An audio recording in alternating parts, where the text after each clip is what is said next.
perkara yang agak penting untuk sebenarnya kita tarik minat. Kita tahu, oh lepas ni perbincangan apa, lepas ni perbincangan apa. Tasawwur am. Macam mana kita nak gambarkan perbincangan ilmu nahwu? Ana kira ana anggap kosong lah, ana anggap yang depan ada zero. Nak tulis ke? Nak sebut je? Tulis tak apalah.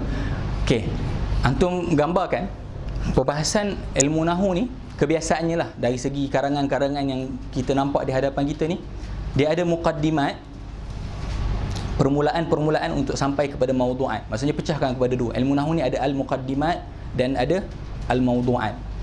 Dalam al-muqaddimat ada tiga perkara. Pecahkanlah.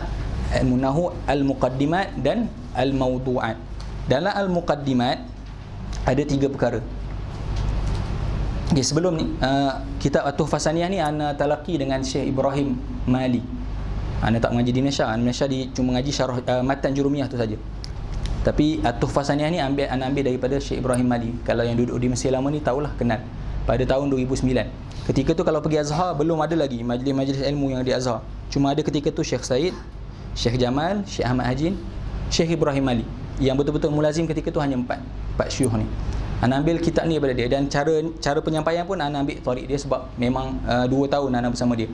Dia pecahkan anak-anak murid dia kepada mubtadi'in, mutawassitin dan muntahin. Dalam mubtadi'in dia akan baca At-Tuhfah As-Saniyah.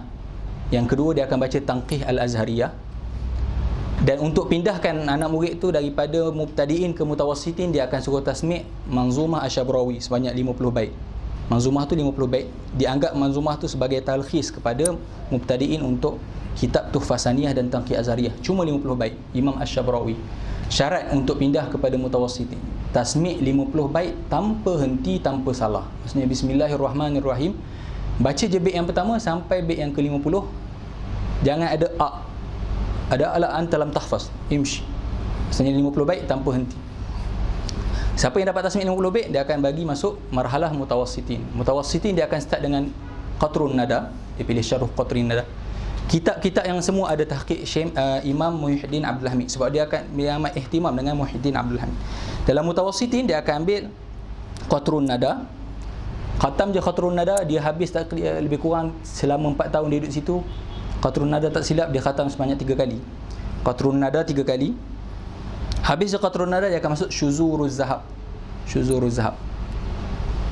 Dan dia talkhiskan macam mana mutawassitin punya kesudahan. Dia akan suruh tasmi' Mulhatul I'rab. Dia akan suruh tasmi' Mulhatul I'rab lil Imamil Hariri. Okey, kena tasmi' kitab Mulhatul I'rab. Lepas tasmi' Mulhatul I'rab, barulah dia akan ketika tu, sebelum tu dia tak pernah buka lagi kitab-kitab untuk Muntahi. Last kali baru dia buka. Al-Muntahin dia akan baca Alfiyah dan mana-mana syarah Alfiyah. Ketika tu dia pilih yang pertama syarah Makudi alal Alfiyah. Hanya sempat dalam 300 bait, lepas tu dia musafir. Tapi dalam 3-4 tahun ataupun 4 tahun lah dia ada di Masjid Azhar. Okey, cara pembahagian ni pun dialah ana ambil daripada dia. Okey, macam mana dia bahagikan? Pembahagian ini berdasarkan kitab-kitab tadilah, berdasarkan Ajurumiyah, Tanqih Azhariyah, Qatrun Nada, Syuzuruz Zahab dan Alfiyah. Kebiasaannya ilmu nahwu yang pertama dibincangkan al-muqaddimat. Muqaddimah untuk sampai kepada topik utama. Apa dia yang pertama? Muqaddimatul ula al-kalam wa ma yata'allafu minhu. Perbahasan yang pertama adalah al-kalam wa ma yata'allafu minhu. Kalam dan apakah yang membentukkan kalam? Isim, fi'il dan haraf. Itu al-muqaddimatul ula. Al-muqaddimatul thaniyah al-i'rab wal bina. Al-i'rab wal bina. Itu muqaddimah yang kedua. Al-muqaddimatul thalithah an-nakirah wal ma'rifah. An-nakiratu wal ma'rifah.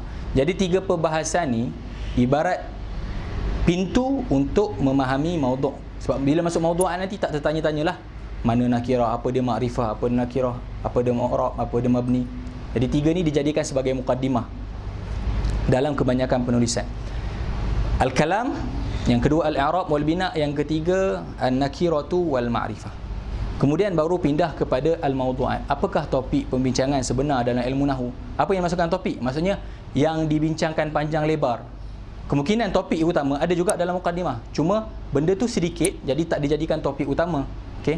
Contoh bab mabni. Mabni sebenarnya topik. Kita nak bincang ngaji nahwu untuk tahu Dari segi takrif pun kita sebut tadi kan, minal i'rabi wal bina. Tapi oleh kerana bina ni benda yang tak berubah, jadi perbahasan ni kurang panjang, dia duduk dalam muqaddimah. Okey, mawdu'at yang pertama al-marfu'at. Al-marfu'at, perkara-perkara yang mesti dalam keadaan marfu'. Yang kedua al-mansubat. Yang ketiga al-majrurat. Dan terakhir al-majzumat. Jadi 4 ni lah perbahasan yang dipanjang lebarkan dalam mana-mana kitab nahwu. Okay, dalam banyak-banyak kitab yang anda sebut tadi, daripada mubtadi'in, mutawassitin sampai muntahin, yang benar-benar ikut tertib tersebut adalah syuzuruz zahab. Syuzuruz zahab sebiji macam tadi. Macam tadilah start, macam itulah syuzuruz zahab punya susunan. Yang agak berbeza sedikit qatrun nada. Tu fasalnya anda tak sebut lagi. Sebab apa? Sebab banyak yang tak ada. Qatrun nada agak berbeza sedikit. Okay, tadi anda sebut al-marfu'at, al-mansubat, al-majrurat dengan al-majzumat. Syuzuruz zahab, dia masukkan perbahasan fi'il dan isim kesemuanya dalam marfu'at. Maksudnya marfu'at yang dimasukkan dengan syuzuruz zahab. Bila syuzuruz zahab sebut al-marfu'at, bukan isim-isim yang marfu'. Isim-isim dan fi'il yang marfu'. Bila disebut al-mansubat, isim-isim dan fi'il yang mansub. Al-majrurat, isim-isim yang majrur lah, sebab tak ada fi'il yang majrur. Bila disebut al-majzumat, fi'il yang majzum. Tapi dalam qatrun nada, sebelum dia masuk dalam perbincangan marfu'at, dia dah buat satu perbahasan tentang fi'il mudhari'. Okey, fi'il ni al-aslu fil af'al al-bina. Kebanyakan fi'il, kita kata 90 ataupun 80% adalah mabni. Hanya fi'il mudhari' sahaja yang mu'rab. Itu pun ada 2 keadaan mabni. Kita tak bincang lagi. Okey, dalam qatrun nada, dia takdimkan permasalahan fi'il mudhari' yang mu'rab sebelum masuk perbincangan marfu'at. Jadi ketika dia bincang marfu'at, mansubat, majrurat, tak ada lagi perbahasan fi'il. Dan tak adalah fasal majzumat sebab dia dah bincang fi'il sebelum masuk marfu'. Cuma itu cara berbezalah.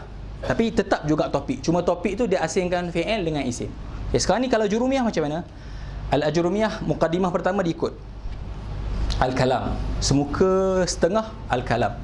Lepas tu dia akan masuk babul i'rab, muqaddimah yang kedua. Tapi dia tak sebut langsung al-bina.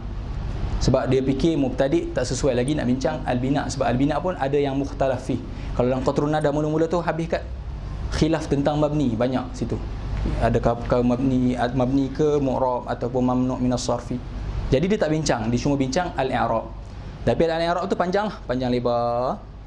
Apakah yang i'rab dengan i'rab asli, apakah yang i'rab dengan i'rab far'i. Ikut lagi muqaddimah yang kedua. Muqaddimah ketiga dia tak sebut. Dia tak sebut an-nakirah wal ma'rifah selepas babul i'rab.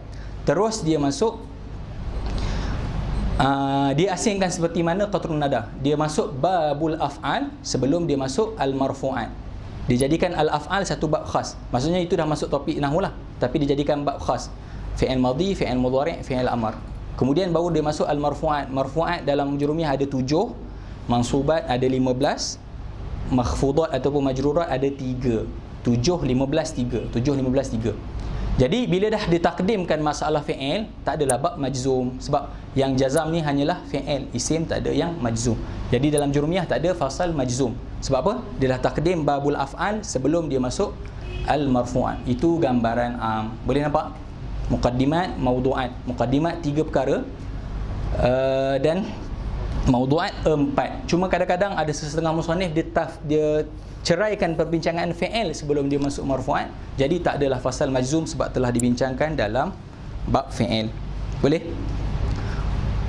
Timbul persoalan, mana Imam Ibn Ajrum letak fasal nakirah dengan ma'rifah? Dia kata sebab mubtadi' takut-takut bincang nakirah ma'rifah selepas babul i'rab, takut tak jumpa kaitan. Dia letak tempat yang paling munasabah, yang jelas ada hubung kait ma'rifah dan nakirah dalam fasal tersebut. Agak-agak benar apa?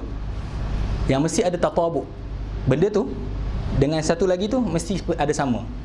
Kalau nakirah sama nakirah, ma'rifah sama nakirah. Sifat macam tersebut lah. Pasal apa?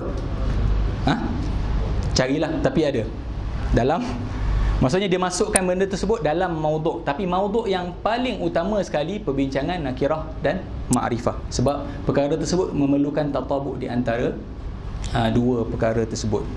ma'rifah dan nakirah.